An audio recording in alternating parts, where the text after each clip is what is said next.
নমস্কার বন্ধুরা, welcome to my channel TS Prithvi. আজ আমি আপনাদের সামনে আবার চলে এসেছি বাড়িতে ঘরোয়া পদ্ধতিতে কিভাবে দুধ থেকে পনির তৈরি করা হয়। একদম বাজারে দোকানের মতো ঠিক সেইভাবেই আপনাদের আমি পনির তৈরি করে দেখাবো। একদম নরম স্পঞ্জি এরকম পনির আপনারা পেতে পারেন। তাহলে আপনারা আমার কিভাবে তৈরি করছি সেটা ফলো করুন। আর তার আগে বলে রাখি, এখনো যারা আমার চ্যানেলটি সাবস্ক্রাইব করেননি তারা অবশ্যই চ্যানেলটি সাবস্ক্রাইব করে নিন আর পুরো ভিডিওটা দেখতে থাকুন। দেখুন বন্ধুরা, আমি এই পনিরটুকু করার জন্য আমি 1 লিটার দুধ নিয়ে নিয়েছি। এই দুধটা আমি জাল দিচ্ছি। একদম যখন ফুটবে, টকবক করে ফুটবে, সেই পর্যন্ত আমি জাল দিতে থাকবো আর একটু হালকা হালকা করে নাড়াতে থাকবো। একদম ঘরে তৈরি করবেন, দোকানের মতোই পনিরের টেস্ট হবে এবং এর মধ্যে কোনো ভেজালই থাকবে না। আমার দুধ অলরেডি ফুটতে শুরু করেছে। এই দেখুন বন্ধুরা, এই সময় আমরা এই গরম যে ফুটছে এর মধ্যে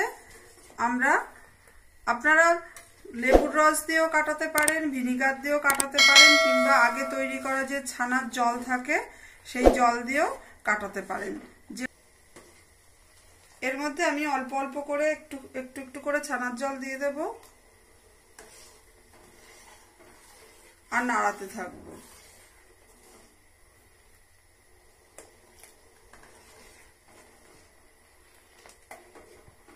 একবারে সবটা দেবেন না, দেখবেন যে কতক্ষণে ছানাটা কাটা শুরু করেছে। ছানাটা আমার কাটতে শুরু করে দিয়েছে। এই দেখুন, দুধ থেকে ছানাটা আমার আলাদা হতে শুরু করে দিয়েছে।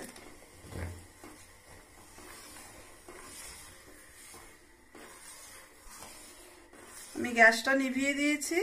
এবার নাড়িয়ে নাড়িয়ে, এই দেখুন বন্ধুরা কি সুন্দর ছানা কেটেছে। আমি যে এই জলটা থেকে আলাদা করে নিলে এরকম করেই ছানাটা হবে। আমি এটা একটি পরিষ্কার সুতির ন্যাকড়ার মাধ্যমে আমি ছেঁকে নেব। এই যে আমি এর থেকে ছেঁকে নিয়েছি। এবার আমি কাপড়টা ধরে যতটুকু পারবো, গরম তো খুব, হাতে গরমটা সহ্য হয়, এইভাবে একটু একটু করে আমি চিপে নেব হালকা।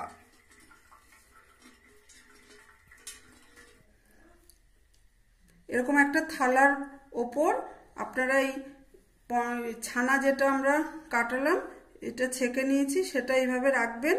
রেখে নিচে প্লেন, থালার নিচেটা দেওয়ার মানেটা হচ্ছে যাতে নিচেটা প্লেন হয়। আর এরকম করে মুড়িয়ে নেবেন যাতে এই সাইডটা একটু মোটা হয়, কারণ এটা তো চাপা দেব, তখন আবার চুপসে যাবে, পাতলা হয়ে যাবে। আপনারা এর ওপর ভারী যে জিনিসটা পাবেন সেটা দিয়েই চাপা দেবেন। শিল হতে পারে, আমি যেমন একটা ব্যবহার করছি, আমার হচ্ছে রুটি যে বেলা যে এটা, সেটা দিয়েই আমি চাপা দিচ্ছি। এইভাবে চাপা দেব। এইভাবে চাপা দিয়ে রেখে দেবেন কম করে 1 ঘন্টা। হ্যালো বন্ধুরা, দেখুন 1 ঘন্টা পর আমি এসে এই পনিরটা তুললাম।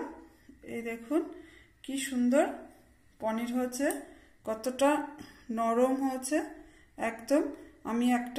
আমি কেটে দেখাচ্ছি আপনাদের।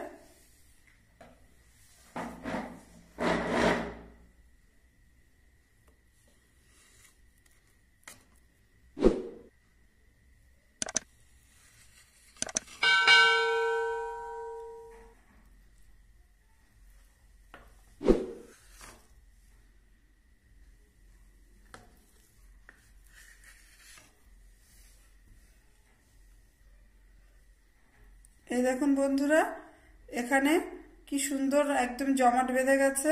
পনিরটা একদম বাজারের পনিরের মতোই কিন্তু এই পনিরটা হয়েছে। তো আমি যেভাবে তৈরি করলাম আপনারা সেইভাবে বাড়িতে পনির তৈরি করবেন। করে আর মাত্র 1 লিটার দুধে কিন্তু এই এতটা পনির হয়েছে। আপনারা বাড়িতে অবশ্যই এইভাবে পনির বানিয়ে পনিরের বিভিন্ন পদ রান্না করে খাবেন। ভালো থাকবেন। নমস্কার।